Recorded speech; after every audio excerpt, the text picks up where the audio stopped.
Hey guys, tonight we slip quietly into one of the strangest corners of 20th century history.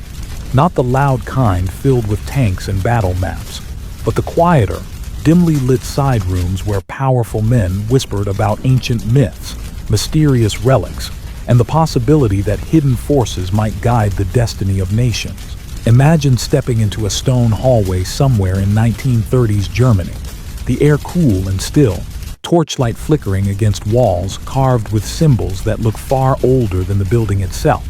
Down the corridor, a few men in sharp black uniforms are talking in low voices about runes, forgotten ancestors, and strange expeditions to the far edges of the world. And if you're wondering how you ended up in this situation, well, let's just say this might be the moment you realize you probably wouldn't survive long in this particular chapter of history. Not because someone immediately throws you into danger, but because the conversation alone would leave you staring at everyone like, wait, are we seriously discussing magic in a government meeting? So before you get comfortable, take a moment to like the video and subscribe, but only if you genuinely enjoy what I do here. And while you're down there in the comments, tell me where you're listening from and what your local time is right now.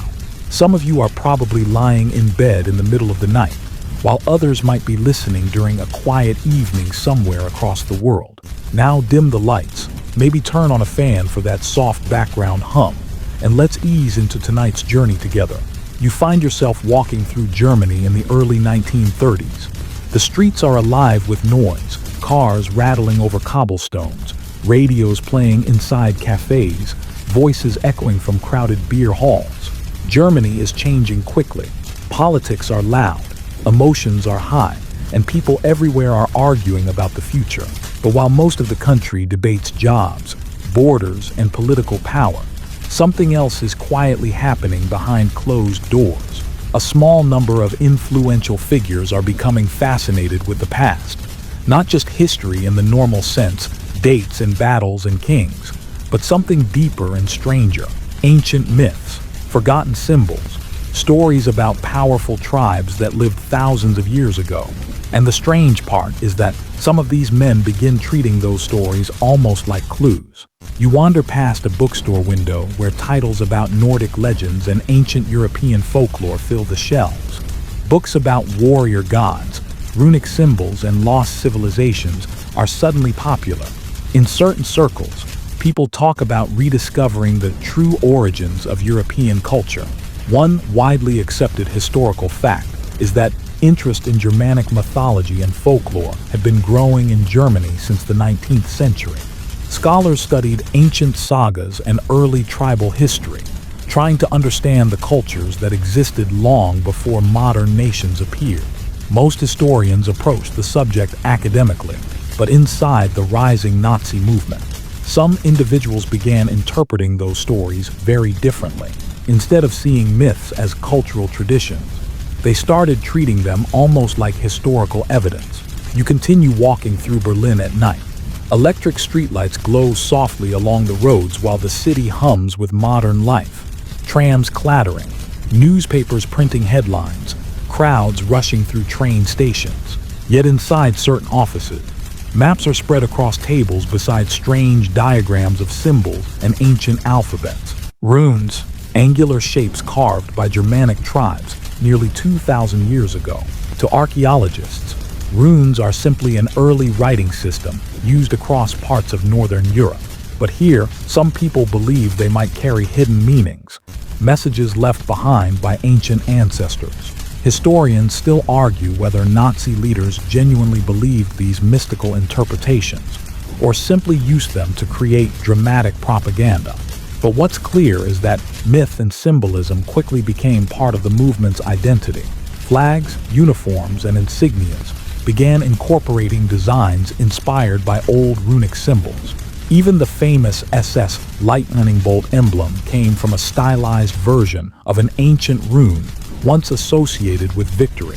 At first, most citizens probably didn't think too deeply about these details. Symbols on uniforms are nothing unusual in politics, but inside certain meetings, the symbolism meant more than decoration. It meant connection.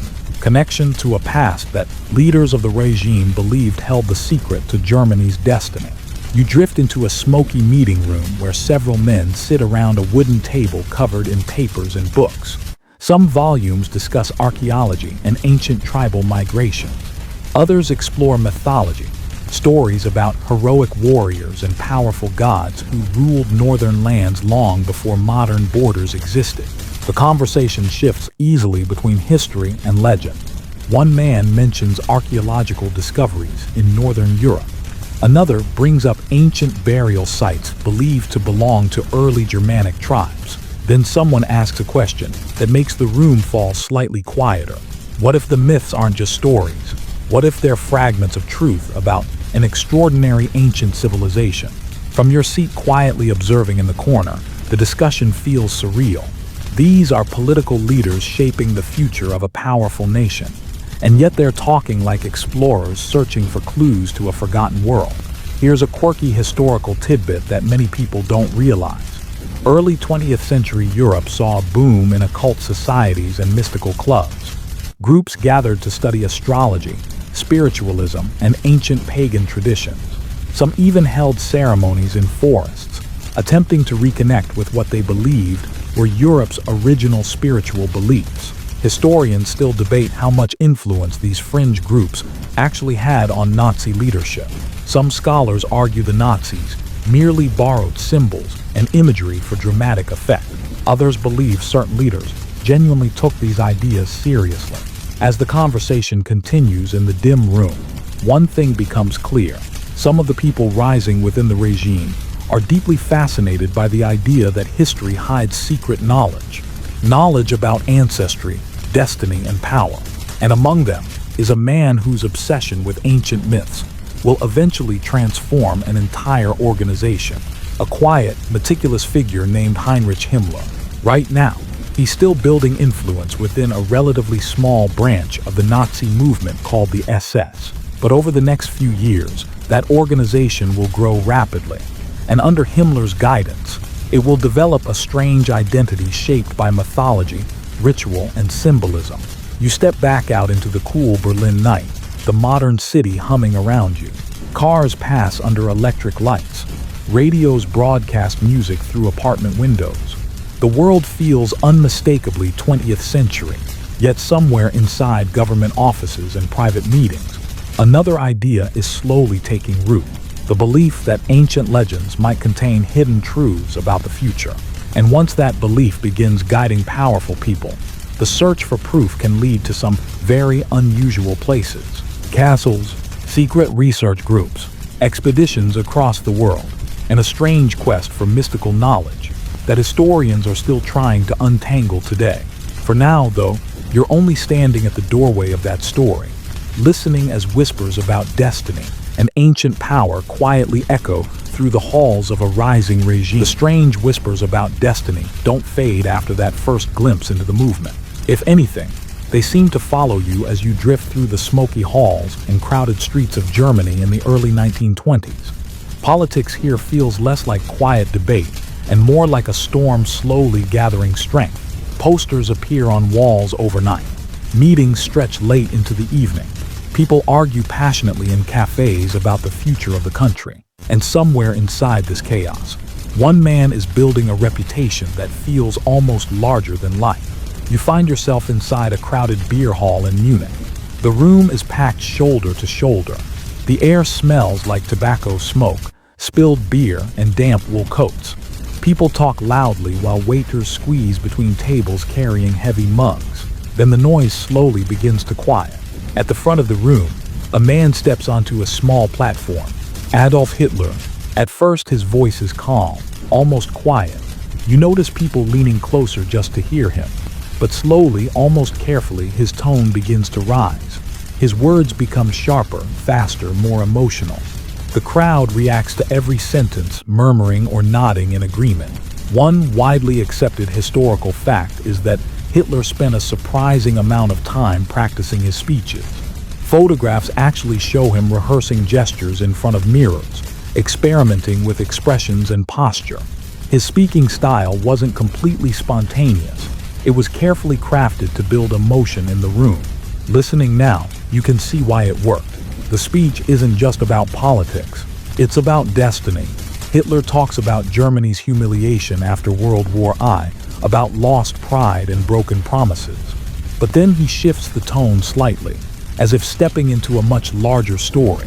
He suggests that Germany's suffering is temporary, that the nation is meant to rise again, not simply through politics, but through faith.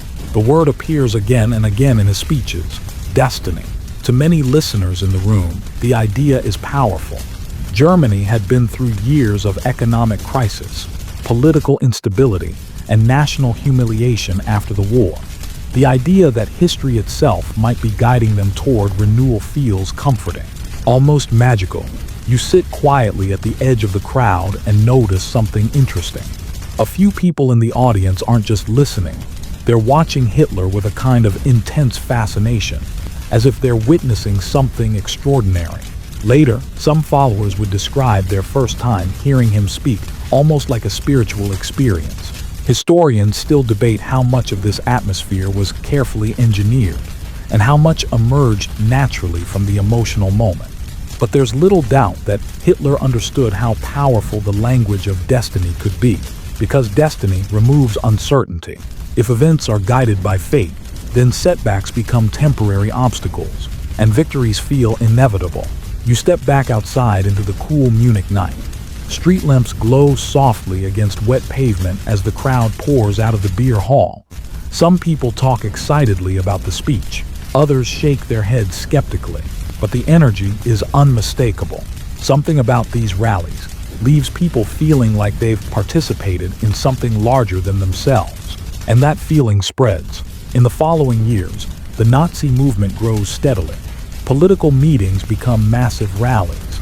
Flags wave in carefully choreographed displays while loudspeakers carry speeches across huge crowds. But if you listen closely, the message remains strangely consistent. Germany is not simply rebuilding. Germany is fulfilling a destiny. Here's an unusual historical detail that often surprises people. During the early 20th century, astrology was extremely popular throughout Europe. Newspapers printed horoscopes, fortune tellers offered predictions, and many people quietly believed that planetary movements could influence world events. Some accounts claim that individuals within the Nazi leadership occasionally consulted astrologers. Others say Hitler himself listened to predictions at certain moments in his life. However, historians argue about how seriously he took such advice. In fact, later in his rule, Hitler became suspicious of astrologers and even ordered some arrested when he feared their predictions might undermine public confidence. History has a funny way of mixing superstition with power. You wander into a quiet office where several party members sit around a wooden table late at night. Papers are scattered everywhere. Newspaper clippings, pamphlets, notes for future speeches. But among the political material, you also notice something else. Books about ancient Germanic tribes, legends about heroic warriors, stories about lost civilizations somewhere in the distant past. The conversation drifts between modern politics and ancient history almost effortlessly. One man talks about archaeological discoveries in northern Europe. Another wonders whether ancient Germanic tribes once possessed knowledge that modern societies have forgotten. From your perspective, listening quietly in the corner, the discussion feels strange. These men are planning political strategies, yet they keep returning to myths and ancient legends. And for some of them, the line between myth and history is beginning to blur. The idea slowly forms that modern Germans might be direct descendants of a powerful ancient civilization. A civilization that supposedly shaped Europe long before recorded history fully understood it. Today, scholars widely reject these racial theories as pseudoscience. But at this moment in time, inside these quiet rooms, the ideas feel exciting to the people discussing them. Because if your ancestors were once powerful and extraordinary, then perhaps that greatness can return. As the conversation continues late into the night, one name begins appearing more frequently in discussions about history, mythology, and ancient culture: Heinrich Himmler. Unlike Hitler, Himmler isn't known for dramatic speeches. He's quieter, more methodical, almost scholarly in the way he approaches ideas. But he shares one powerful belief with the rest of the movement. The belief that the past holds secrets. Secrets about race, about identity, about destiny. And Himmler is about to take that belief much further than anyone expects. Because while others talk about mythology during late-night discussions, Himmler begins imagining something far more ambitious. An entire organization built around those ideas. A brotherhood that sees itself as the modern heir to ancient warrior traditions. A group bound not only by loyalty, but by myth, ritual, and a carefully constructed vision of history. That organization, of course, will become the SS, and under Himmler's influence, it won't just function as a political or military force. It will slowly begin transforming into something that feels eerily similar to a secret order from the pages of medieval legend. The first time you really start noticing Heinrich Himmler, he doesn't look particularly intimidating. In fact, if you saw him walking down the street without context, you might assume he was a quiet librarian or a meticulous accountant. Thin frame, round glasses, careful posture. The kind of person who looks like he double-checks every document before signing it. And in many ways, that impression isn't entirely wrong. Himmler is known for being extremely organized, methodical, and obsessed with details. But behind that calm exterior sits a mind filled with unusual ideas about history, ancestry, and the hidden meaning of ancient traditions. You find yourself standing inside a modest SS office in the early 1930s. Papers are neatly stacked across a desk, and charts hang on the walls. But these charts aren't battle plans or troop formations. They're family trees, long branching diagrams showing generations of names stretching back through time. One well-documented historical fact is that Himmler required members of the SS to prove what the regime called their Aryan ancestry. Recruits often had to trace their family lineage back several generations, sometimes as far as the mid-1700s, to demonstrate that their ancestors met the racial criteria defined by Nazi ideology. You imagine filling out that paperwork. Instead of listing job references, you're digging through church records trying to figure out what your great-great-great-grandfather was doing 200 years ago. Relaxing bedtime activity? Probably not. But for Himmler, these records weren't just bureaucratic requirements. They were part of a much bigger vision.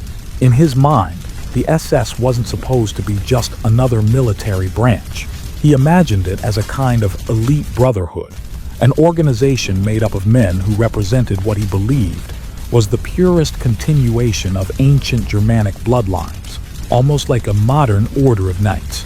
You wander through the training grounds where new SS recruits practice drills. Their boots strike the ground in perfect rhythm. Commands echo sharply across the yard. From the outside, it looks like standard military discipline, but behind the scenes, Himmler is shaping something more symbolic. The black SS uniform, for example, becomes one of the most recognizable outfits in the world. The design is sleek and intimidating, meant to project authority and unity. On the collar of the uniform sits a symbol that quickly becomes famous: two sharp lightning bolt shapes. Those shapes are actually based on an ancient runic symbol known as the Sig rune, which historically represented victory or strength among early Germanic tribes. To archaeologists, runes are simply part of an ancient alphabet, but to Himmler, they feel like echoes from a forgotten past. Historians still argue about how deeply Himmler believed in the mystical power of these symbols. Some scholars suggest he viewed them mainly as cultural inspiration. Others believe he genuinely thought ancient runes carried spiritual significance. Either way, he filled the SS with these symbols. Runes appeared on uniforms, rings, documents, and ceremonial decorations. You walk into a quiet office where a senior SS officer carefully opens a small velvet box. Inside lies a silver ring engraved with runic symbols. This is the SS Totenkopf ring, a special award given personally by Himmler to certain officers. Receiving one wasn't just a medal for service. It was meant to symbolize membership in an elite brotherhood. And here's an unusual historical detail. When an officer who owned one of these rings died, the ring was supposed to be returned to Himmler. He planned to store them together at a special location, almost like relics of fallen members of the order. It's a practice that feels less like a modern military tradition and more like something from a medieval knightly society, which in many ways is exactly what Himmler had in mind. You drift through a quiet library where books on Germanic folklore line the shelves. Himmler spends a surprising amount of time reading about medieval legends, ancient tribes, and heroic sagas from Northern Europe. One group he finds especially fascinating is the Teutonic Knights, a medieval religious military order that fought in Eastern Europe centuries earlier. The Knights combined military service with strict loyalty and ritual structure. Himmler admires the idea deeply. He begins imagining the SS as a modern continuation of that tradition, a disciplined brotherhood, bound by loyalty, connected to an ancient mission. You can almost picture him sitting late at night, reading old historical accounts, and imagining the SS marching forward as heirs to a legendary past. Of course, historians strongly reject the racial myths Himmler believed in. Modern scholarship shows that human ancestry and culture are far more complex than the simplified narratives Nazi ideology promoted. But inside the SS leadership, these myths begin shaping the organization's identity. Ceremonies start appearing in places where ordinary military traditions would normally exist. SS weddings sometimes include symbolic gestures referencing ancient Germanic customs. Family records of SS members are carefully preserved as part of what Himmler calls a growing racial community. In other words, he's trying to build not just a military unit, but an entire cultural order. Then one evening, during a quiet meeting with architects and planners, Himmler raises a new idea. The SS, he says, needs a spiritual center, not just offices in Berlin, not just training grounds, a place filled with history and symbolism, a place where high-ranking officers can gather, study their imagined past, and strengthen the mythology surrounding the SS. In his mind, the setting must feel ancient. Stone walls, long halls, a place where rituals and meetings could occur beneath heavy wooden beams and torchlight. Naturally, only one type of building fits that vision: a castle. Soon after, Himmler begins searching across Germany for the right location. Many historic sites are considered, but one particular castle eventually captures his attention. It sits quietly on a hill in western Germany, surrounded by peaceful countryside. From a distance, it looks like any other old European fortress.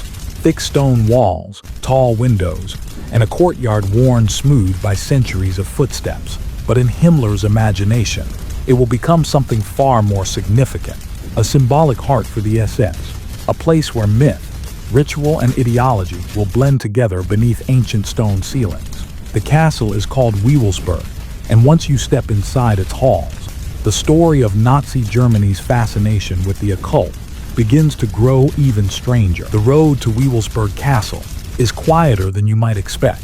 You leave the busier cities behind, traveling through gentle countryside in western Germany where fields stretch calmly toward the horizon. Small villages pass by one at a time, clusters of houses with slanted rooftops, narrow roads, and church towers rising above the trees. Nothing about the landscape suggests that you're approaching a place that one day will become surrounded by strange legends and whispered theories. And then slowly, the castle appears. Wewelsburg sits on a hill overlooking the surrounding valley. From a distance, it looks solid and old, built from pale stone that has weathered centuries of wind and rain. Unlike many castles that have square or rectangular layouts, Wewelsburg has a triangular shape, almost as if someone carefully positioned it to face 3 different directions. That unusual shape immediately catches Heinrich Himmler's attention. You walk through the heavy wooden gate as it creaks open, stepping into the castle courtyard. Workers are already moving across the grounds carrying tools and materials. Scaffolding climbs the walls in several places. The building is being transformed. One well-documented historical fact is that Himmler leased Wewelsburg in 1934 with the intention of turning it into the ideological center of the SS. He didn't just want another administrative building. He wanted a symbolic headquarters, somewhere that could represent the mythical identity he was building around the organization. And a medieval castle was perfect for that. As you move deeper inside, the temperature drops slightly. Stone walls hold the coolness of the outside air, and your footsteps echo faintly through long corridors. Architects and designers are working carefully under Himmler's instructions, adjusting certain rooms to fit very specific ideas, because this place isn't meant to feel like an ordinary government facility. It's meant to feel ceremonial, almost sacred. You follow a narrow staircase upward into a large circular chamber where tall windows let in thin beams of daylight. The room feels balanced and symmetrical. Along the walls stand 12 columns, evenly spaced, forming a quiet ring around the center. This chamber becomes known as the Obergruppenführer Hall. Historically, this was intended as a meeting space for the highest-ranking SS officers, but the layout makes it feel less like a boardroom and more like something from a legend. 12 pillars, a circular chamber, a gathering place for an elite brotherhood. Some historians believe the design might have been inspired, intentionally or not, by the legendary Round Table of King Arthur, where 12 knights gathered in stories of medieval chivalry. Historians still argue whether Himmler deliberately copied that symbolism, or whether the resemblance is coincidence. But standing here, it's hard not to notice the similarity. You imagine a quiet gathering inside the room. Senior SS officers sit or stand beneath the tall ceiling while discussions unfold in low voices. Outside the castle walls, modern Germany continues racing forward with factories, radios, and busy cities. But inside this chamber, the atmosphere feels strangely medieval, almost theatrical. You continue exploring the castle until you reach a staircase that leads downward into the tower's lower levels. The steps spiral slowly beneath thick stone walls, and the air grows cooler as you descend. At the bottom lies one of the most mysterious rooms in the entire building. It's circular, like the chamber above, but darker. The ceiling arches overhead in a heavy dome, and in the center of the floor lies a dark green mosaic made of marble tiles arranged in a striking pattern. Today, this design is often called the Black Sun symbol. The mosaic forms a circle made of 12 radial shapes, each resembling stylized runes or lightning bolts spreading outward from the center. Now here, where things get interesting. The exact meaning of this symbol remains unclear. Some historians believe it was simply a decorative design created during the castle renovations. Others argue it reflects Himmler's fascination with ancient solar symbolism found in various cultures. Historians still debate its original purpose, but standing in the room, you can easily imagine why it later became surrounded by mystery. The chamber feels quiet and heavy, almost like a ceremonial crypt. Dim light spills across the marble floor, highlighting the strange pattern, while the rest of the room remains shadowy and still. It's not hard to picture gatherings happening here. Low voices echoing against stone walls, while symbols beneath your feet quietly suggest something ancient and powerful. Whether those rituals truly occurred the way later legends describe is still debated by historians, but the symbolism was clearly intentional. Himmler wanted Wewelsburg to feel meaningful, and he had even bigger plans for the site. Here's a curious historical tidbit. Architectural plans discovered after World War II reveal that Himmler imagined expanding the area around Wewelsburg into a massive complex. Roads, buildings, and monuments would radiate outward from the castle like spokes from a wheel. In some sketches, the entire complex even forms a shape resembling a giant spear pointing east across Europe. Yes, an enormous spear-shaped complex. The project would have required enormous construction and resources, but the war eventually prevented most of these plans from becoming reality. You wander into the castle library where shelves slowly begin filling with books about archaeology, folklore, ancient religions, and early European history. Researchers connected to the SS are invited here to study the past and search for evidence supporting the regime's racial mythology. The work looks scholarly on the surface, documents, maps, historical texts, but beneath it lies a different goal. Proof that ancient Germanic ancestors once ruled vast territories. Proof that their descendants, the modern Germans, are destined to rise again. Of course, modern historians reject these theories as pseudoscience, but inside Wewelsburg during the 1930s, those ideas feel serious to the people studying them. And soon, simply reading about ancient history inside a castle library won't be enough. Because if the SS wants proof of its mythical past, then someone will have to go out into the world and find it. Artifacts, ruins, ancient knowledge buried beneath distant landscapes. That task soon falls to a research organization with a mysterious name, the Ahnenerbe.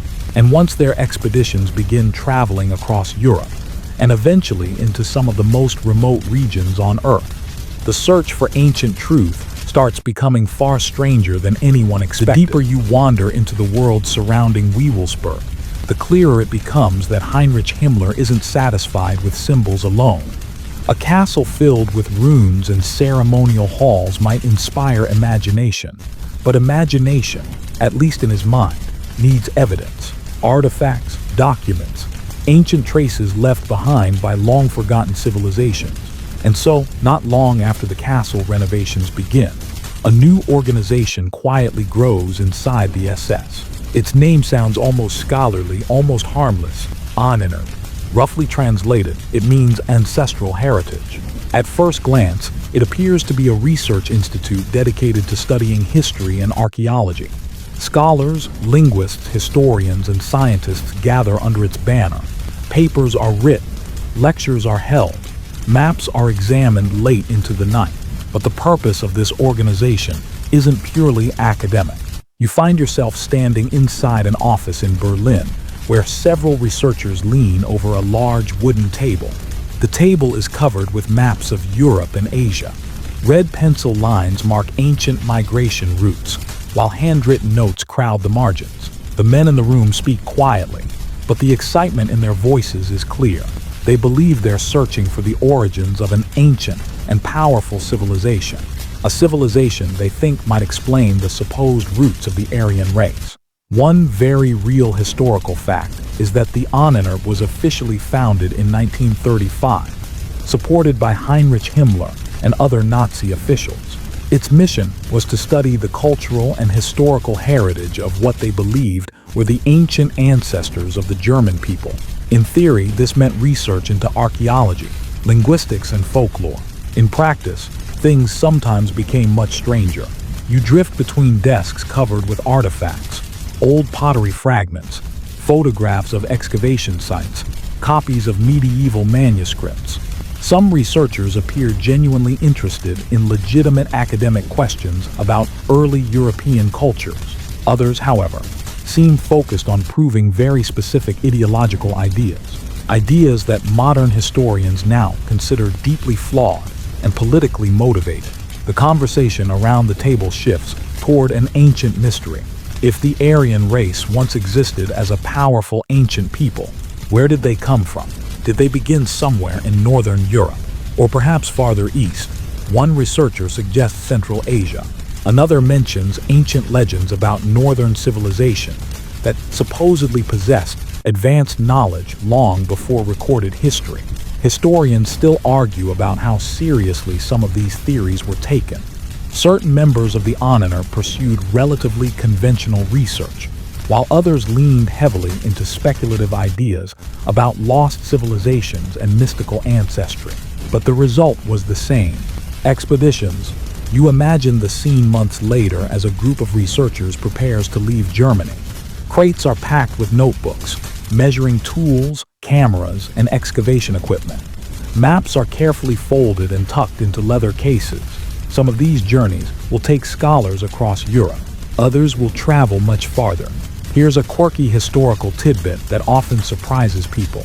The Ahnenerbe even sponsored research into ancient folklore traditions like old farming methods, herbal medicine, and regional legends. Himmler believed that peasant traditions preserved fragments of ancient Germanic wisdom. Yes, the same organization connected to some of the strangest expeditions of the Nazi era also spent time studying traditional bread recipes and herbal remedies. History is rarely as tidy as people imagine. You follow one team of researchers traveling across the German countryside to investigate prehistoric burial mounds. The wind moves softly through tall grass as they carefully brush dirt away from old stones and fragments of pottery.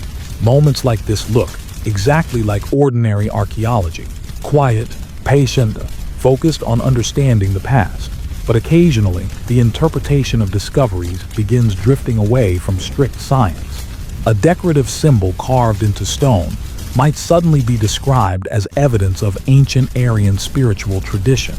A migration pattern might be interpreted as proof of an ancient master race spreading civilization across continents. From your quiet observer's position, you begin noticing a pattern. The researchers aren't just studying history, they're searching for confirmation of a story that the Nazi leadership already believes.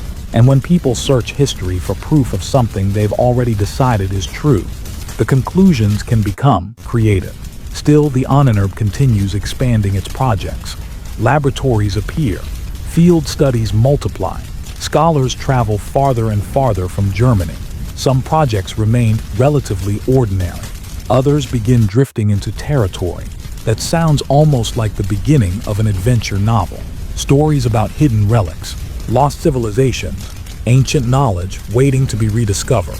And as these ideas spread within certain circles of the SS, one particular rumor begins capturing imagination. The possibility that somewhere in the world, artifacts still exist that could prove the ancient superiority of the Aryan people. Relics from forgotten cultures, objects tied to legendary myths, powerful symbols buried in distant lands. Naturally, the next logical step, at least in the minds of some leaders, is to go looking for them. And soon enough, one expedition will set out toward a region so remote, so mysterious, that even today it feels wrapped in legend. High mountains, thin air, monasteries clinging to cliffs, a place that Western explorers of the time often described with an almost mythical tone. Tibet. And when a Nazi-sponsored expedition begins traveling toward the roof of the world, the line between historical research and strange obsession becomes even harder to see. By the time the Ahnenerbe begins sending expeditions beyond Europe, the atmosphere inside its offices has shifted slightly. At first, many of the projects focused on local archaeology, digging through ancient burial mounds, studying early Germanic settlements, examining artifacts buried beneath quiet European fields. But Heinrich Himmler's curiosity doesn't stop at Europe's borders. If the origins of the so-called Aryan people are truly ancient, he reasons, then traces of that history might exist far beyond Germany, perhaps somewhere in distant lands where old myths and mysterious traditions still survive. And that idea slowly leads researchers toward one of the most remote regions on Earth.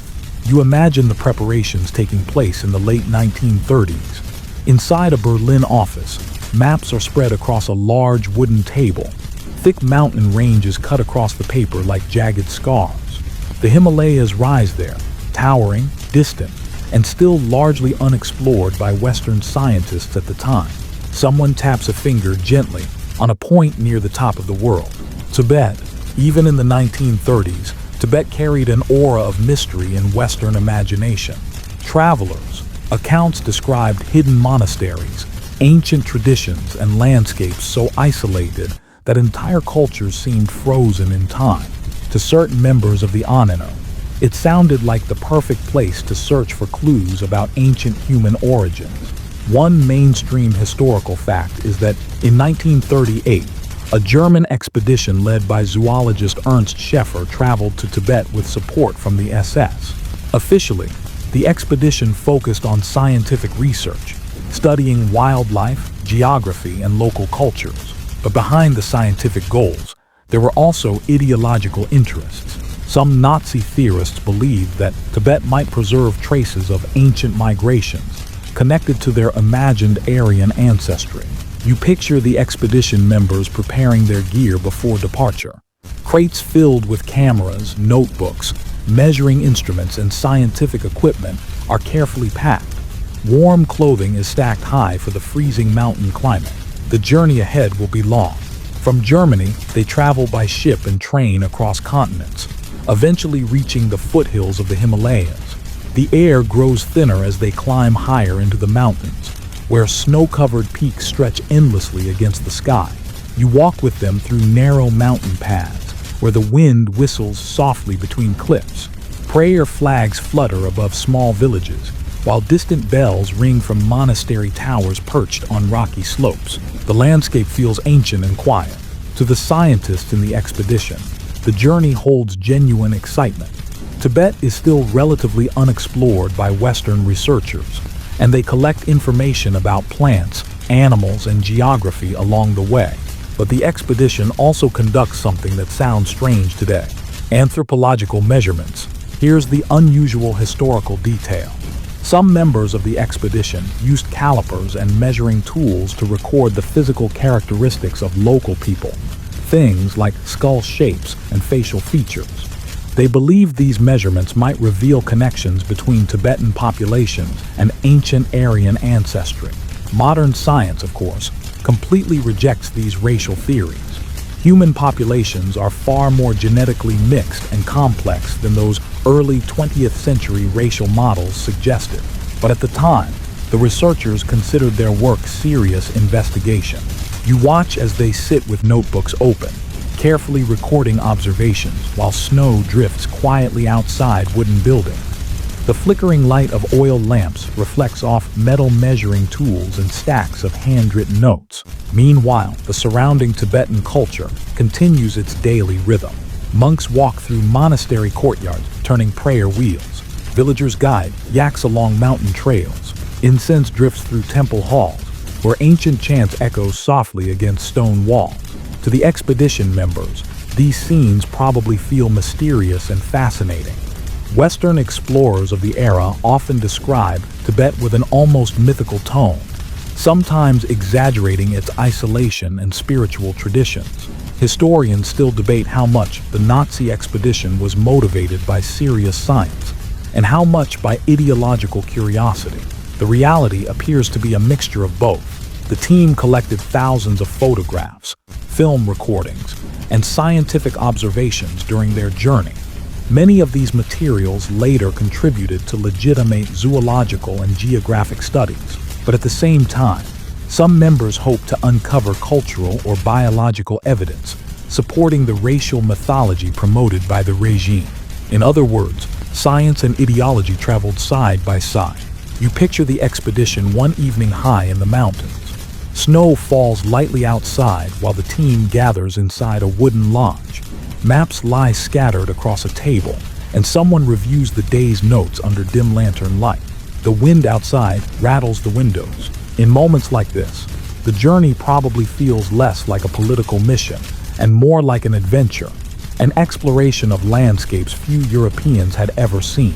Yet back in Germany, leaders like Himmler watched these expeditions closely, because if even the smallest piece of evidence could connect their ideology to ancient civilizations, it would strengthen the myth they're building about history, a myth where the German people are descendants of a legendary race whose influence once stretched across continents. Of course, modern historians and scientists have found no evidence supporting those theories, but in the late 1930s, the search continues, and the deeper these expeditions travel into distant lands and ancient traditions, the more the boundary between scholarship and obsession begins to blur. Because if ancient civilizations truly left powerful relics behind, then somewhere, someone might eventually discover them. Objects tied to myth and legend, artifacts whispered about in medieval stories, relics that some believe possess extraordinary symbolic power, things like the Holy Grail or the mysterious Spear of Destiny. And once those legends capture the imagination of certain Nazi leaders, the search for ancient knowledge begins drifting even further into the realm of myth. By now, the search for ancient origins has carried you across half the world. Snowy mountain paths in Tibet, quiet libraries in German castles, dusty excavation sites scattered across Europe. The pattern is becoming clear. For certain leaders inside the SS, history isn't just something to study, it's something to prove. And sometimes, proof doesn't come from bones buried in the ground or fragments of pottery pulled from ancient ruins. Sometimes, in the imagination of those searching for it, proof might come from something far more dramatic, a legendary object, a relic whispered about in myth and medieval stories, you find yourself once again inside Wewelsburg Castle. The stone corridors are quiet tonight, lit by soft lamps that cast long shadows across the walls. Somewhere deeper inside the building, a group of SS officers are gathered around a heavy wooden table. Spread across it are books, old ones, thick volumes bound in dark leather, filled with stories that have traveled through centuries of European history. Stories about powerful relics. One object in particular appears again and again in these discussions: the Holy Grail. In medieval legend, the Holy Grail is often described as the cup used during the Last Supper of Jesus Christ. According to myth, it later became a sacred relic possessing extraordinary spiritual power. Knights in medieval tales spent entire lifetimes searching for it. For most historians, these stories are simply part of medieval literature, beautiful myths reflecting the religious imagination of the time. But in certain circles during the 1930s, the Grail becomes something more intriguing, a possible historical object, or at least a powerful symbol. Heinrich Himmler was particularly fascinated by medieval legend involving secret knowledge and sacred relics. Some researchers connected to the SS began exploring old manuscripts and folklore, searching for clues about where such relics might have been hidden. Historians still argue how seriously these searches were taken. There's no solid evidence that large official expeditions were launched specifically to find the Holy Grail, but the fascination with the legend definitely existed, and it wasn't the only relic attracting attention. Another object frequently mentioned in discussions was something known as the Spear of Destiny. According to Christian tradition, this spear, sometimes called the Holy Lance, was the weapon used by a Roman soldier to pierce the side of Jesus during the crucifixion. Over the centuries, the spear became associated with powerful symbolism. Medieval rulers believed possessing it could bring divine authority or victory in battle. Now here's an interesting historical fact. A relic believed by some to be the Holy Lance has been preserved for centuries in Europe. By the early 20th century, it was kept in Vienna as part of the imperial regalia of the Holy Roman Empire. When Nazi Germany annexed Austria in 1938, this relic was transferred to Nuremberg along with other historic artifacts. This moment later fueled all kinds of rumors and legends, suggesting Hitler himself was fascinated with the spear and believed it carried mystical power. Historians still debate these claims. Some believe Hitler may have been intrigued by the artifact's symbolic importance, while others argue that the mystical stories surrounding it were exaggerated after the war. Either way, the myth quickly grew. You imagine standing inside a dim museum chamber where ancient relics rest behind glass displays.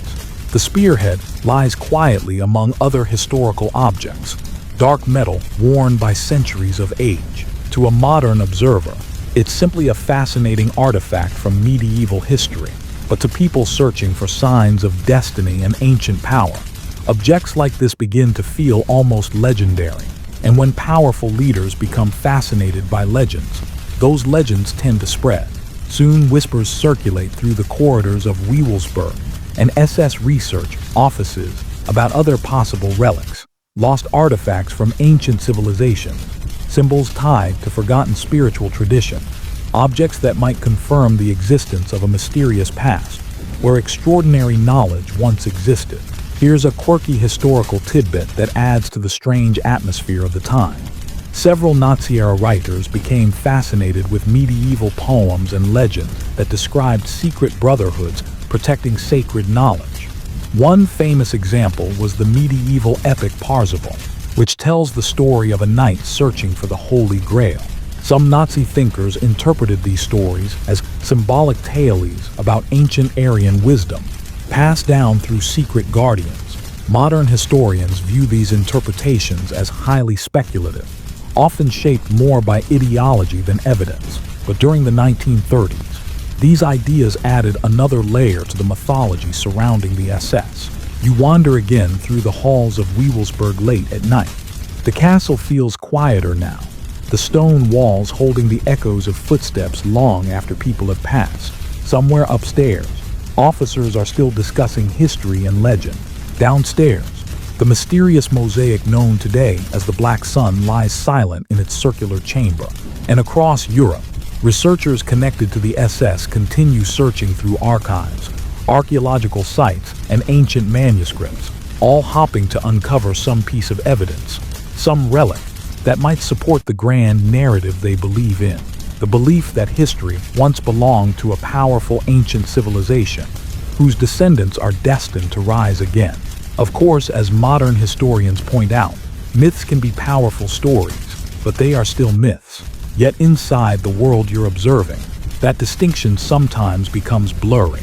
And when myth begins guiding real decisions made by powerful people, the results can become unpredictable, because soon the fascination with ancient symbols and relics will expand into something even stranger, not just searching the past, but trying to unlock hidden forces, ideas about mystical energy, secret knowledge, even the possibility of supernatural abilities.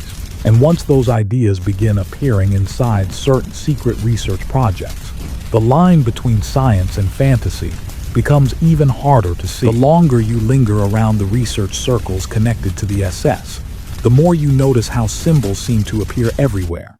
Not just in books or ancient manuscripts, but woven directly into everyday objects. Uniforms, flags, rings, architecture.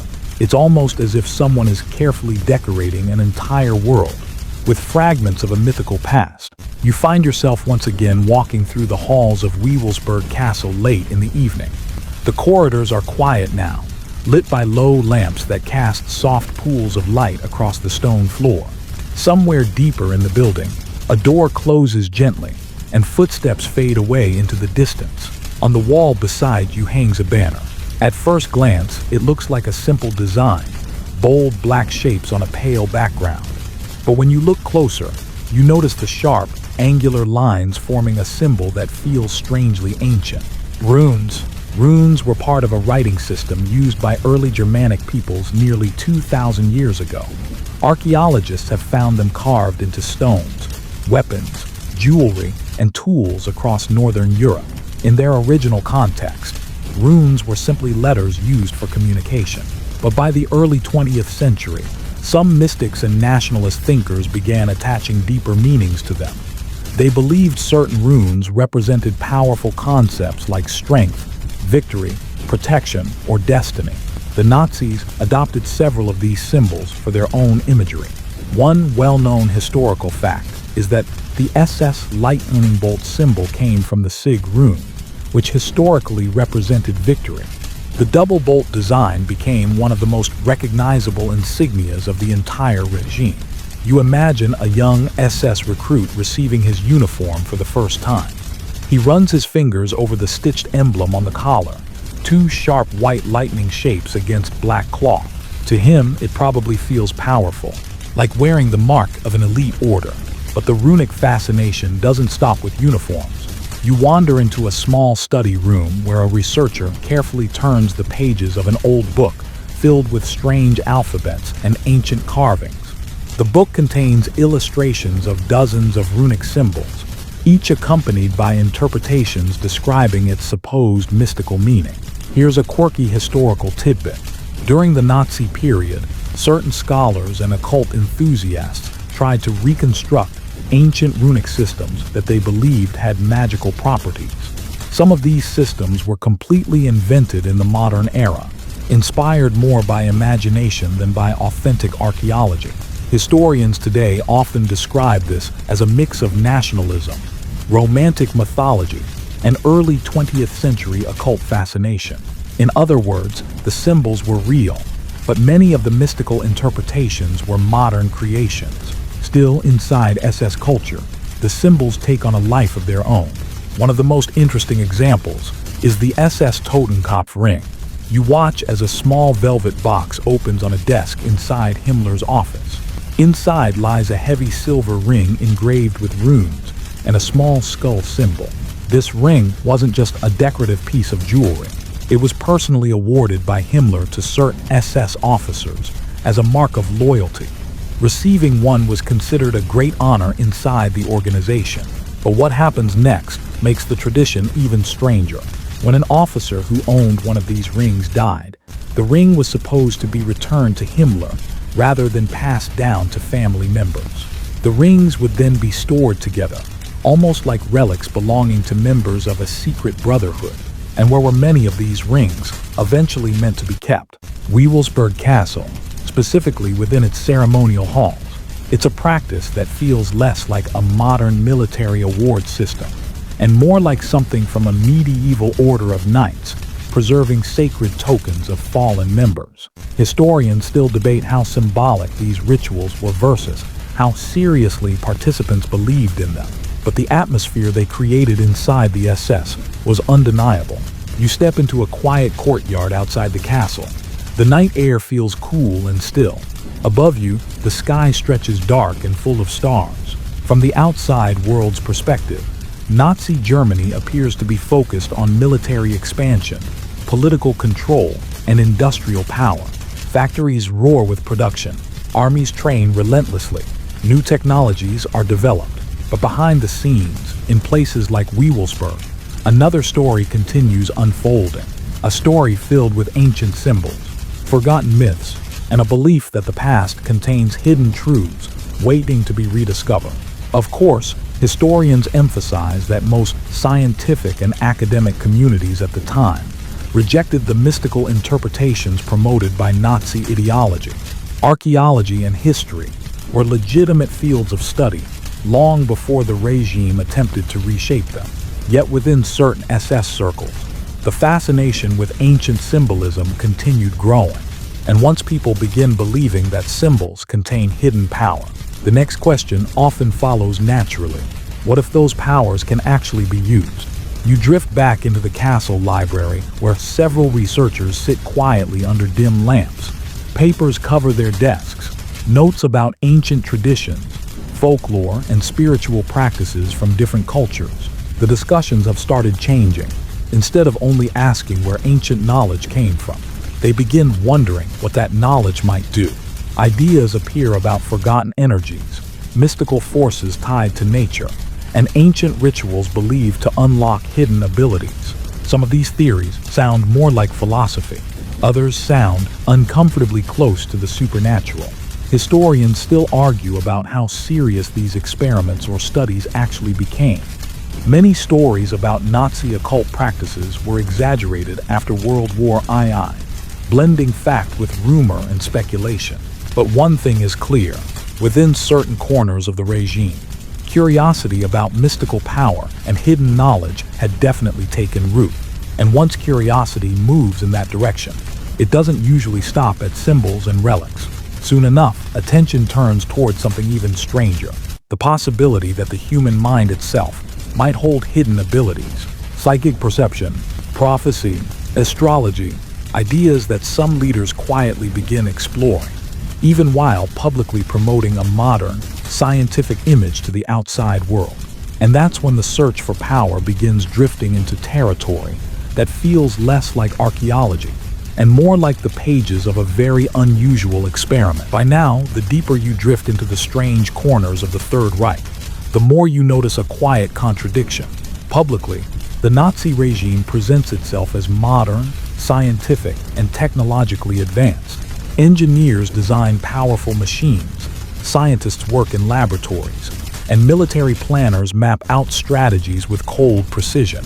But behind the scenes, tucked away in private meetings and shadowy offices, another curiosity quietly survives. A curiosity about fate, about prophecy, about whether the future might be visible if you know how to look. You find yourself sitting quietly inside a dimly lit office somewhere in Berlin in the late 1930s. The curtains are drawn, mooting the outside world. A small lamp glows on the desk while a group of officials speak in low voices. Spread across the table is something unexpected: astrological charts, circular diagrams filled with symbols representing planets, stars, and constellations. Lines connect them in complicated patterns, while handwritten notes crowd the margins. At first glance, it feels strange seeing something like this in a government setting, but astrology had been extremely popular across Europe for decades. One mainstream historical fact is that during the early 20th century, Astrology columns appeared regularly in newspapers throughout Germany and many other countries. People checked their horoscopes the same way many still do today, out of curiosity, entertainment, or quiet belief. Even some political figures occasionally paid attention to these predictions. You watch as one man at the table traces a finger across a chart while explaining the position of planets during certain historical events. Another mentions that some astrologers claim planetary alignments can influence major world changes. From your observer's seat, the discussion feels oddly calm. No one is shouting dramatic prophecies. They're simply curious. Historians still argue about how much influence astrology actually had within Nazi leadership. Some sources claim that certain individuals around Hitler occasionally consulted astrologers, hoping to gain insight into the timing of important decisions. Others suggest these stories were exaggerated later by journalists and writers, fascinated by the idea of mystical advisors guiding world leaders. But there is one interesting twist. Eventually, Hitler became suspicious of astrologers. In 1941, the regime actually cracked down on many fortune tellers and astrologers in Germany. Authorities feared that predictions about the war's outcome might weaken public morale or spread dangerous rumors. So while astrology fascinated some individuals early on, it later became something the government tried to control. History, once again, proves messy and complicated. You walk outside into the cool Berlin evening. The city hums quietly with the sounds of cars passing beneath streetlights. Newspapers roll off printing presses while radios broadcast speeches into thousands of homes. To most citizens, the regime appears confident and certain about the future. But inside certain offices, uncertainty still lingers. Because war, especially the kind spreading across Europe by the late 1930s, always brings unpredictability. And when people face uncertainty, they sometimes start looking for unusual ways to predict what comes next. Here's a quirky historical tidbit. During World War II, both Allied and Axis countries occasionally experimented with psychological and unconventional research, not always mystical or supernatural, but sometimes exploring unusual theories about perception, intuition, or human behavior. In tense times, curiosity can wander into strange directions. You step back into a quiet study room where several officials discuss reports arriving from different parts of Europe. Military movements, political developments, economic conditions. Then someone quietly mentions another idea. What if human intuition could be sharpened? What if certain individuals possessed unusual mental abilities, heightened perception, extraordinary memory, or even something resembling psychic awareness? The room grows thoughtful. No one leaps immediately into wild conclusions, but the question lingers in the air.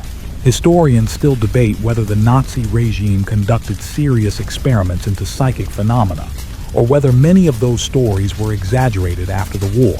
Some documents suggest that certain researchers were curious about hypnosis, suggestion, and unusual mental states. Others argue that most of these ideas never moved beyond speculation and fringe interest. Either way, the curiosity itself is revealing. It shows how far the fascination with hidden knowledge had spread inside parts of the regime. From ancient runes to legendary relics to the possibility that the human mind itself might hide untapped abilities.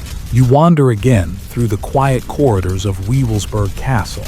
The stone walls hold the echo of your footsteps as you pass the library and descend toward the circular chamber beneath the tower. The black sun mosaic lies silent beneath dim light. Symbols radiate outward across the marble floor, their meaning still debated by historians decades later. Standing here, it becomes clear that this entire world, symbols, relics, astrology charts, research expeditions, was part of a much larger story the SS was trying to tell. A story where the past held secret wisdom, where destiny guided nations, where ancient knowledge might unlock power in the present. Of course, modern historians emphasize that most of these ideas lack real scientific evidence, but belief can be powerful on its own. And when powerful leaders begin believing that hidden forces might influence the world, they sometimes begin searching for ways to control those forces. Which brings you to the next strange chapter of this journey, because curiosity about ancient knowledge soon begins mixing with another obsession of the 20th century: technology, experimental machines, unusual scientific projects, and a handful of ideas that later generations would describe as some of the strangest technological rumors ever connected to World War II.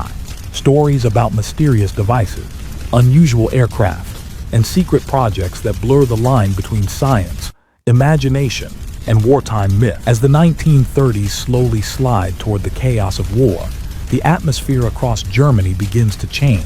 Factories grow louder, train stations grow busier, maps spread across military offices fill with arrows and notes. From the outside, Nazi Germany now looks focused almost entirely on modern power, machines, engineering, industry, and military strength. But if you wander through the quieter corners of research offices and secret projects, you begin noticing something interesting. The fascination with hidden knowledge never completely disappears. It simply begins blending with technology.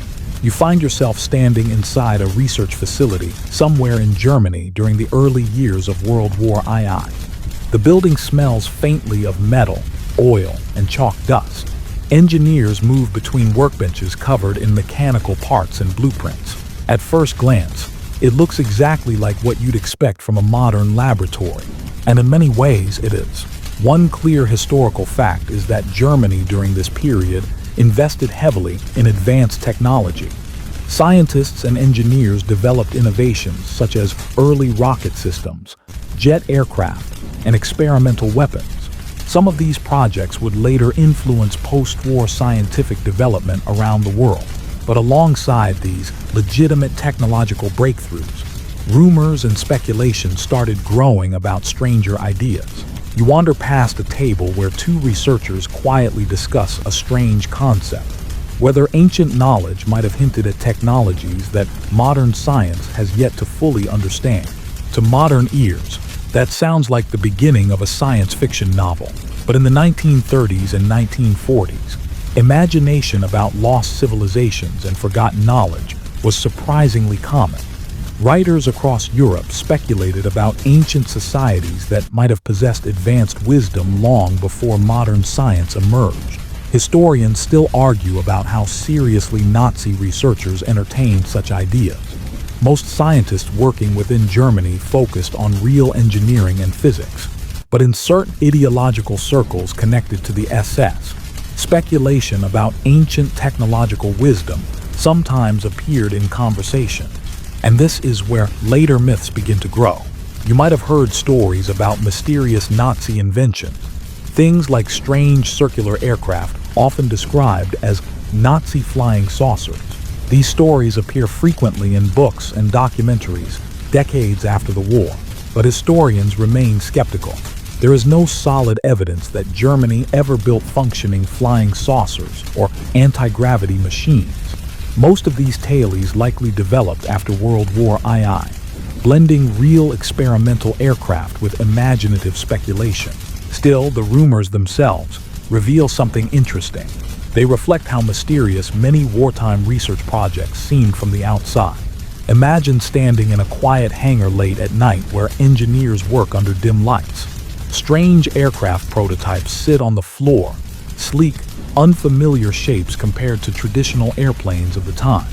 Germany really did experiment with unusual aircraft designs, including early jet fighters like the Messerschmitt Me 262, which became the world's first operational jet-powered fighter plane. To observers unfamiliar with the technology, such machines might have looked almost futuristic. Add in the secrecy of wartime research, and it's easy to see how legends could start forming. Here's a quirky historical tidbit. During the war, rumors about secret weapons circulated constantly on both sides. Newspapers hinted at mysterious new technologies that could change the course of the conflict overnight. In Germany, some propaganda referred to potential Wunderwaffen, or wonder weapons, that would supposedly secure victory. Most of these claims were exaggerated, but the idea of hidden technological breakthroughs captured people's imagination. You wander deeper into the facility where a chalkboard stands covered in equations. A group of scientists quietly debates theoretical ideas about energy, propulsion, and physics. Unlike the mystical symbols back at Wewelsburg, the discussions here revolve around mathematics and engineering. Yet the two worlds occasionally overlap in unexpected ways. Some ideological thinkers within the SS believed ancient cultures might have understood natural forces in ways modern science had forgotten. They imagined lost knowledge hidden in myths, symbols, or ancient architecture.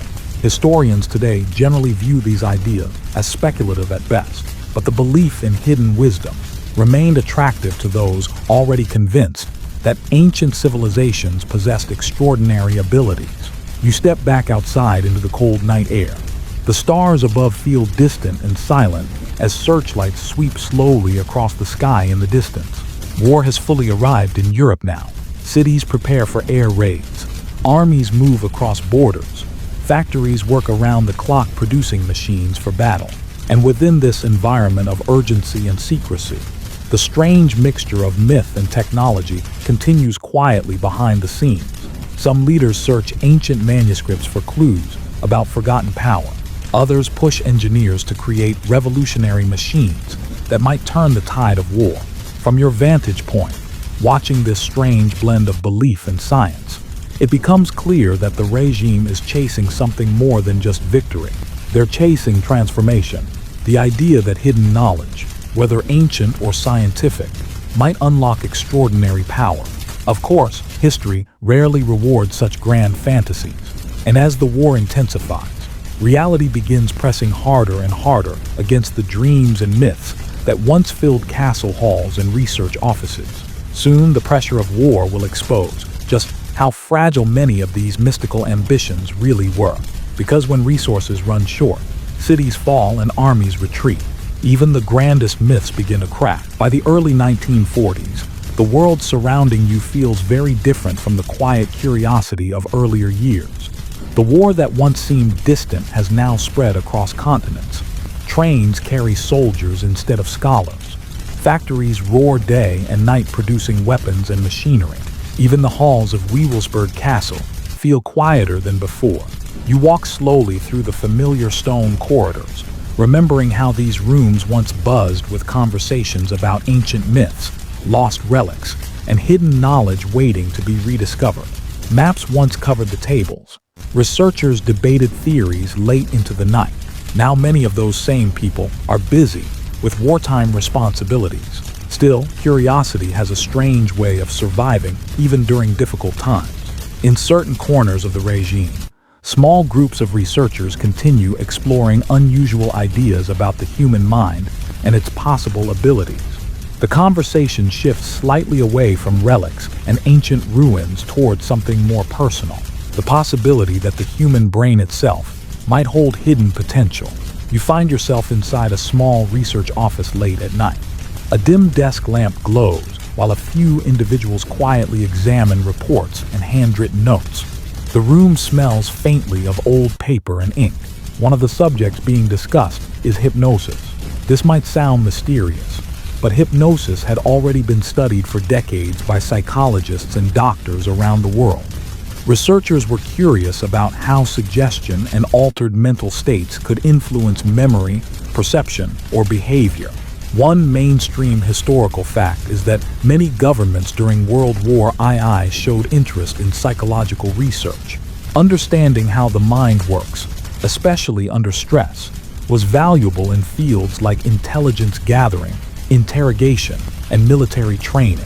So while the word hypnosis might sound dramatic, the research itself often remained within the boundaries of psychology. But sometimes the discussions wandered further.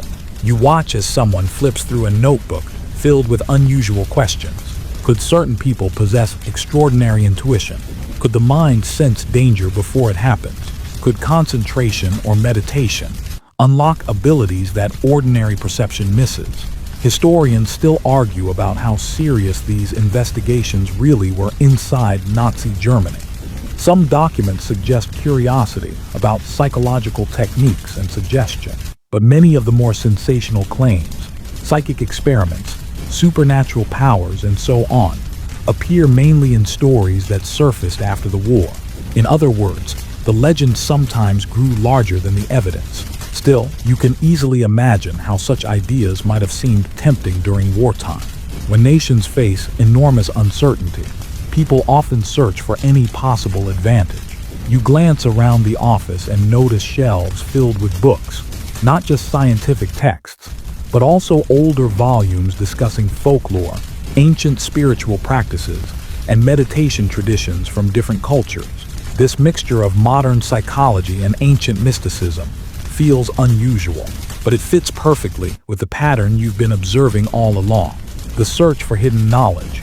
Earlier it focused on runes and relics, then on ancient civilizations, now occasionally on the human mind itself. Here's a curious historical tidbit. Several Nazi leaders were interested in alternative medicine and traditional healing practices. Himmler, in particular, supported research into herbal remedies and historical medical traditions.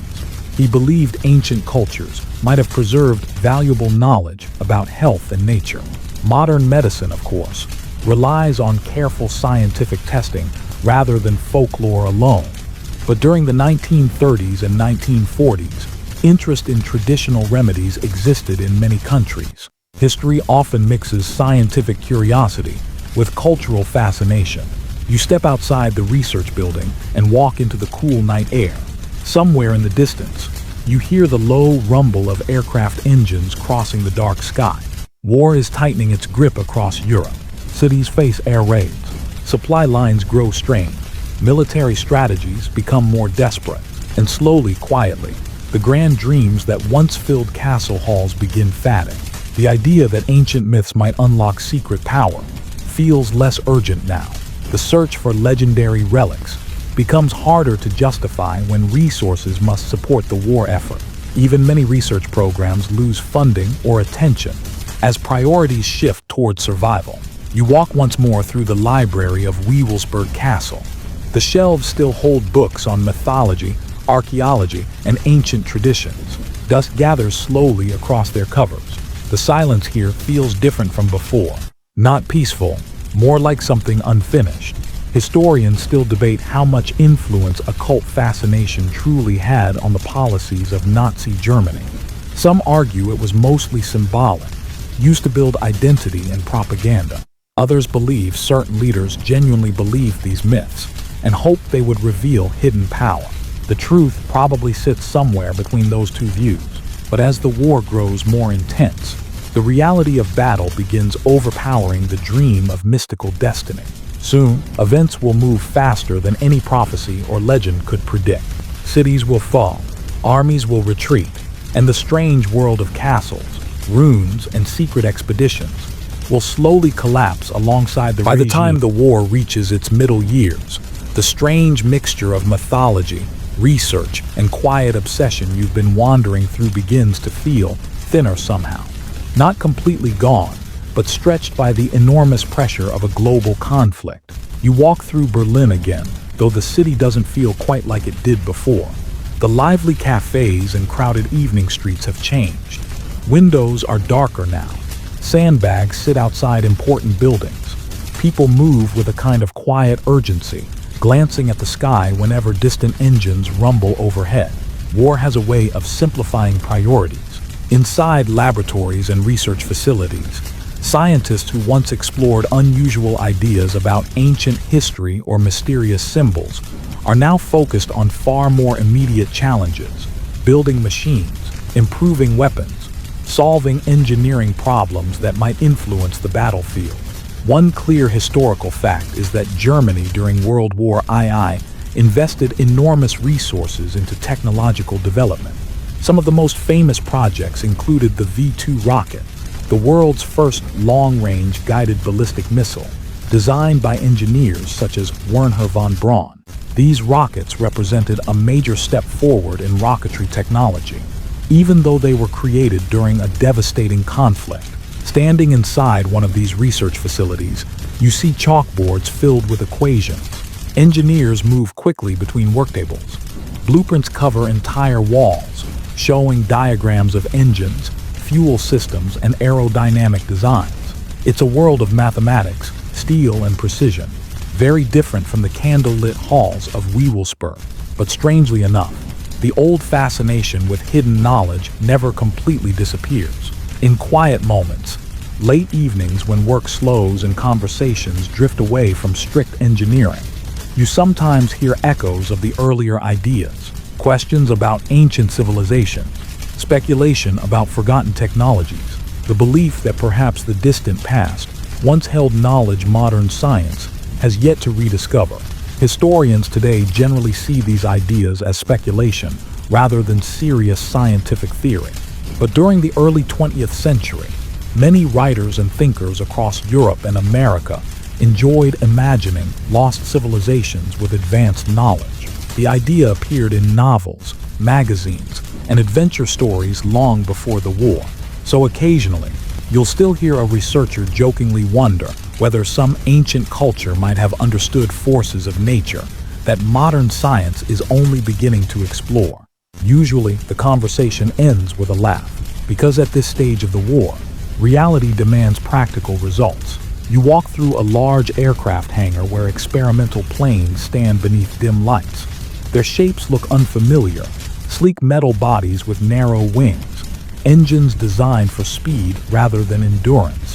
One of the most remarkable aircraft developed during this time was the Messerschmitt Me 262, the first operational jet fighter used in combat. When it first appeared, many Allied pilots were shocked by its speed. Jet engines allowed it to fly significantly faster than traditional propeller aircraft. To observers unfamiliar with the technology, machines like this might have looked almost futuristic, and that's part of how later myths about strange, Nazi technologies began forming. Here's a quirky historical tidbit. During and after the war, rumors spread about secret German aircraft shaped like discs or circles, sometimes described as early flying saucers. These stories became especially popular decades later in books and documentaries about mysterious wartime experiments. But historians have found little evidence supporting the existence of functional flying saucers. Most likely, these legends grew from misunderstandings about experimental aircraft designs, combined with the secrecy surrounding wartime research. Still, you can see how the rumors started. Imagine standing inside a guarded facility where unfamiliar machines sit under tarps, while engineers test unusual prototypes late at night. Information is tightly controlled. Workers speak carefully about what they're building. In an environment like that, imagination tends to fill the gaps. Outside the research centers, however, the reality of war grows increasingly harsh. Resources become scarce. Cities suffer heavy bombing. Railways carry wounded soldiers alongside supplies. And slowly, the elaborate visions that once filled the minds of certain SS leaders begin fading into the background. The dream of uncovering ancient mystical power feels less urgent when survival itself becomes uncertain. You return once more to Wewelsburg Castle, walking through the silent halls where echoes bounce softly against the stone walls. Many rooms that once hosted meetings and discussions now feel strangely empty. Dust gathers slowly on unused tables. Books remain on shelves, their pages filled with theories about ancient ancestors and hidden knowledge. The Black Sun mosaic still lies in the circular chamber beneath the tower, silent and unchanged. Historians still debate how much actual ritual or symbolic ceremony ever occurred in this room. Some believe it was mainly architectural symbolism rather than a site of regular gatherings, but the atmosphere here still feels heavy with the ideas that once filled the castle. Ideas about destiny, about ancient power, about myths that promised a glorious future. Standing here now, it's clear those dreams are beginning to unravel, because outside the castle walls, events are moving quickly. The war is turning against Germany.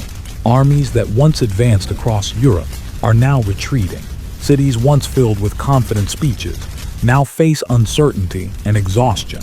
And soon, the strange mixture of mythology, ambition, and obsession that shaped these years will collapse along with the regime itself, leaving behind ruins, unanswered questions, and stories that historians will spend decades trying to understand. By the time you reach the final years of the war, the atmosphere across Germany has changed so dramatically that it almost feels like a different world from the one you first stepped into.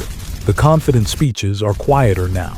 The grand plans feel distant, and many of the strange ambitions you've been observing, ancient relics, mystical symbols, secret knowledge hidden in history, begin fading beneath the much louder reality of a collapsing war effort. You walk through Berlin again, but the city no longer hums with the same restless energy. Buildings stand damaged from bombing raids. Streets that once bustled with traffic feel strangely subdued. People move quickly, speaking in low voices. War has a way of shrinking the space for grand myths. Inside government offices, the focus now sits squarely on survival. Military reports pile up on desks. Maps are covered with new arrows, many of them pointing backward instead of forward. Armies that once advanced across Europe are now retreating. And while the official propaganda continues promising eventual victory, the tension in the air tells a different story. You wander into a quiet administrative building where several officials study documents late into the evening. The conversation here sounds very different from the early discussions about destiny and ancient civilizations. Now the questions are practical. Where can supplies still be delivered? How long can certain regions hold out? Which cities are still safe? The fascination with occult ideas hasn't completely vanished, but it's no longer at the center of attention. Historians often point out that as World War II intensified, the Nazi leadership became increasingly focused on military and logistical concerns.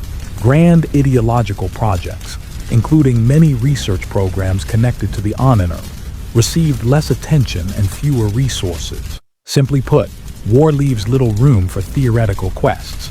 You return once more to Wewelsburg Castle. The long stone corridors echo faintly beneath your footsteps as you pass through rooms that once hosted ambitious conversations about ancient Germanic destiny. The atmosphere feels noticeably different now, quieter, almost abandoned. Some staff members still maintain the building, but many of the elaborate expansion plans Himmler once imagined for the surrounding area were never completed. Here's an interesting historical fact. In the final months of the war, Himmler ordered that Wewelsburg Castle be destroyed rather than fall into enemy hands. Explosives were set inside parts of the structure. However, the demolition attempt only partially succeeded, and much of the castle remained standing after the war. It's a strange image to imagine, a place once envisioned as the spiritual center of a mythical empire, reduced to damaged stone walls and unfinished plans. You descend once again into the lower chamber beneath the tower. The circular room is still there.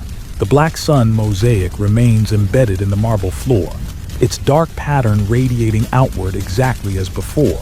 Dim light from a small window spills across the tiles. For a moment, the silence feels almost heavy.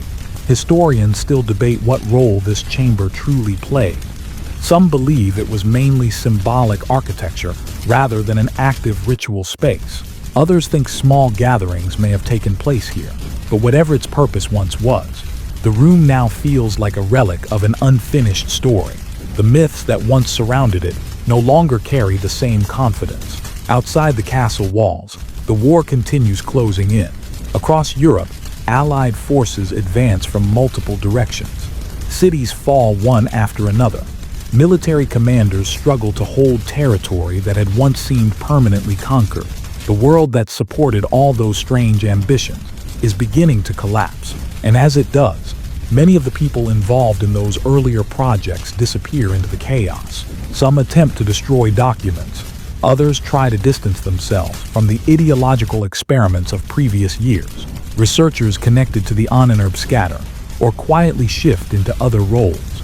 Historians still piece together records from this period, trying to understand exactly how extensive these projects were and how seriously their leaders believed in them. But like many aspects of wartime history, some details remain uncertain. What becomes clearer with time is that the mythological worldview promoted by parts of the SS could not survive the overwhelming realities of the war. Ancient symbols offered no protection from advancing armies. Legendary relics provided no strategic advantage, and the idea that destiny alone could guarantee victory proved tragically mistaken. You step outside the castle once more, standing on the hill where Wewelsburg overlooks the quiet countryside. The wind moves gently across the fields below, rustling through tall grass. From here, the world almost looks peaceful again, but the echoes of everything that happened within these walls still linger in the imagination of historians and storytellers. Because the story of Nazi Germany's fascination with the occult isn't just about strange symbols or unusual expeditions. It's about how powerful myths, when combined with ideology and political power, can shape the actions of real people and sometimes lead them down very dark paths. Soon the war will end. The regime that built these myths will collapse, and the strange world you've been wandering through will fade into history, leaving behind questions that scholars continue to explore even today. By the spring of 1945, the world you've been slowly walking through begins to collapse almost all at once. The once confident speeches about destiny and ancient power have faded into the background. The maps that once showed expanding borders now show something very different, arrows pressing inward from every direction. You find yourself standing in Berlin again, though it hardly resembles the city you first entered. Buildings are scarred by bombing. Streets are filled with rubble. Smoke hangs faintly in the air as distant artillery rumbles like slow thunder on the horizon. The war is reaching its final chapter. Inside government buildings, officials rush through hallways carrying stacks of documents. Conversations are shorter now, more urgent. The atmosphere feels heavy with the realization that the vast system built over the previous decade is rapidly falling apart. For many of the people involved in earlier ideological projects, archaeological expeditions, mystical symbolism, and research institutes like the Oniner, the sudden collapse creates a different kind of concern. What will happen to all those records? What will historians discover later? You walk quietly through an office where several men sort through folders and papers. Some documents are carefully packed into boxes. Others are burned in small fires inside metal bins. Destroying records during the final days of the war becomes surprisingly common. One well-documented historical fact is that many Nazi officials attempted to eliminate sensitive documents as Allied forces approached. They hoped to erase evidence of certain programs, decisions, or activities that might later be investigated. But history has a way of surviving. Not every document disappears. Many archives are captured intact by advancing armies. Files from research organizations, including parts of the Oniner, eventually fall into Allied hands. These records later help historians reconstruct how the strange mixture of ideology, myth, and research operated inside the regime. You leave the building and walk through the damaged streets of Berlin. Somewhere in the distance, the sound of artillery echoes again. The once orderly capital of the Third Reich now feels tense and uncertain. The dream of a 1,000-year empire is ending after just 12 years. Here's a curious historical tidbit.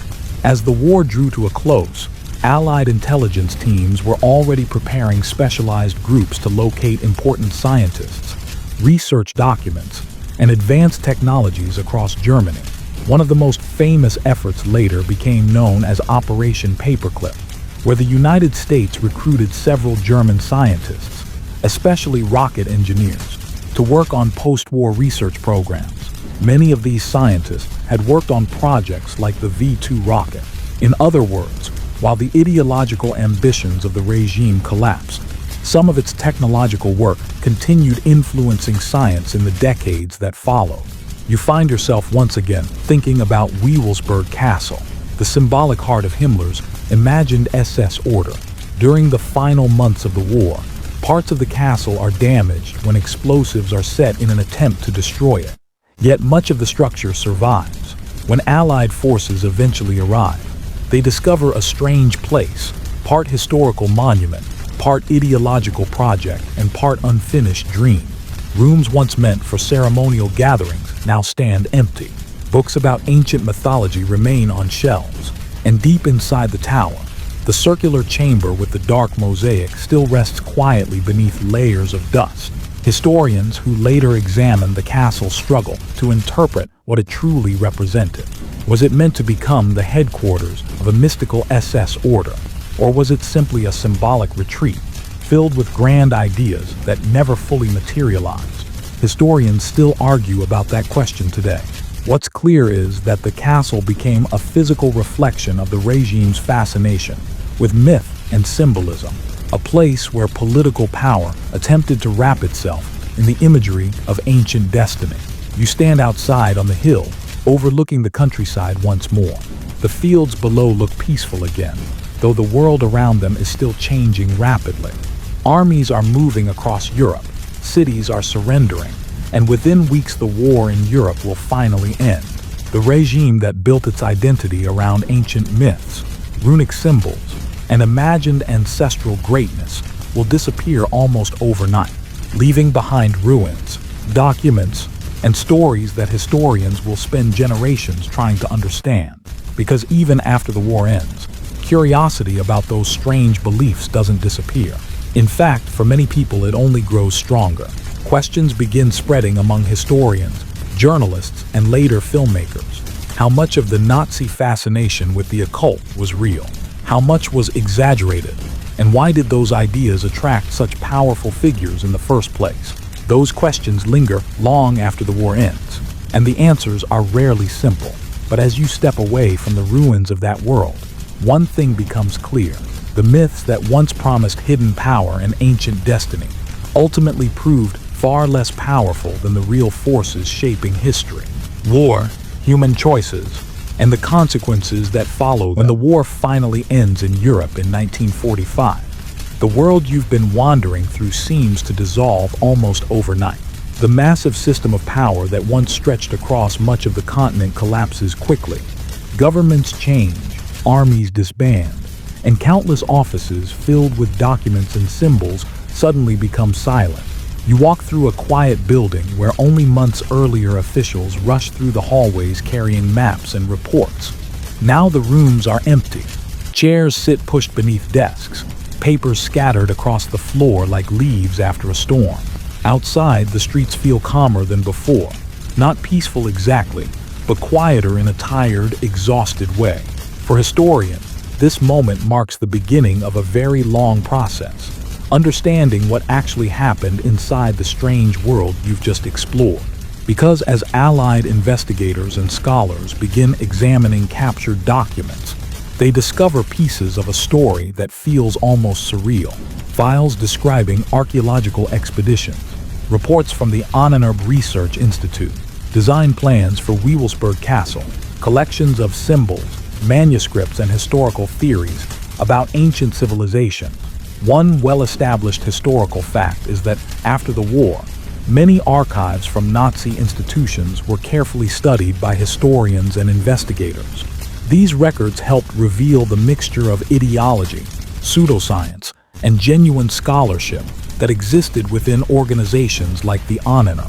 Some projects turned out to be relatively ordinary academic studies. Others clearly served propaganda purposes, attempting to support racial myths promoted by the regime, and a few were simply strange curiosities, ideas shaped more by imagination than by evidence. You picture researchers decades later sitting in quiet university libraries, flipping slowly through fragile documents from that era. Each page offers a small glimpse into the mindset of people who believed history itself contained secret truths about destiny and power. Historians still argue about how deeply those beliefs influenced real decision-making inside the regime. Some scholars suggest that occult fascination played only a minor symbolic role, mostly used to strengthen identity and propaganda. Others believe that certain leaders, especially Heinrich Himmler, took these ideas quite seriously and allowed them to shape projects like Wewelsburg and the Ahnenerbe. The truth likely lies somewhere between myth and practicality. But regardless of the exact influence, the fascination with ancient symbols and mystical ideas became one of the most unusual cultural elements of Nazi Germany. And that fascination didn't disappear when the war ended. In fact, over the following decades, it often grew larger in the public imagination. Here's a curious historical tidbit. After World War II, books and documentaries began exploring the strange connection between Nazism and occult mythology. Some authors carefully examined historical evidence, while others added dramatic speculation about secret rituals, hidden relics, and mysterious technologies. Over time, fact and legend sometimes blended together.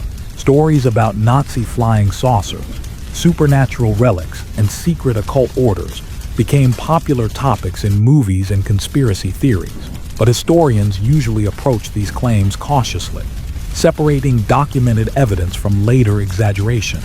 Still, the reason these stories remain so fascinating is easy to understand.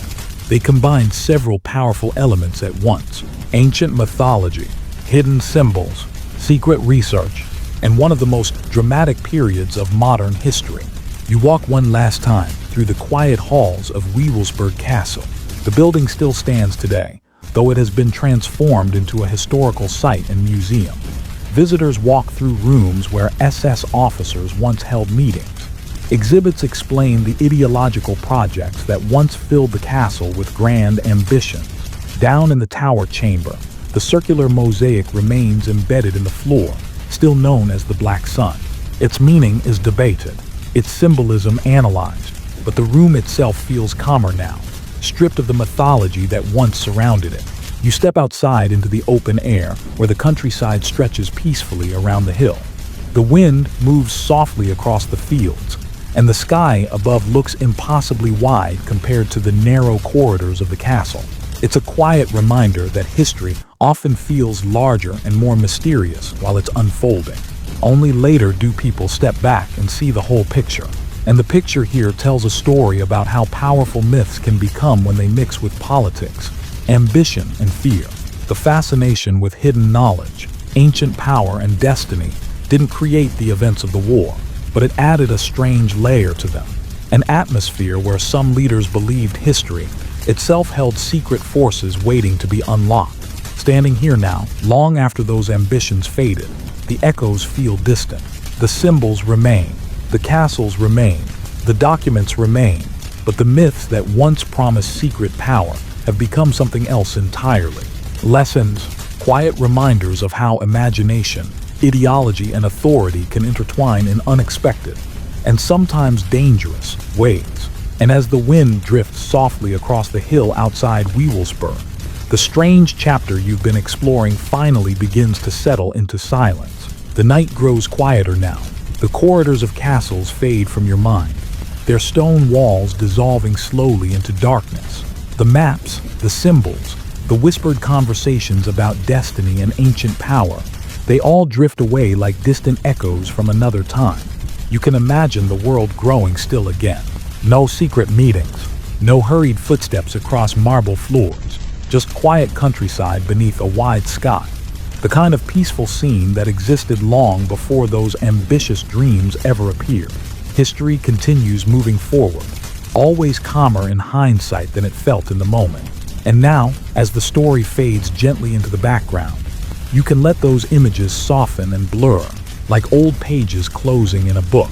Nothing more to solve tonight, nothing left to uncover, just the quiet rhythm of the present moment, and the slow, steady comfort of rest. End of script. Sweet dreams.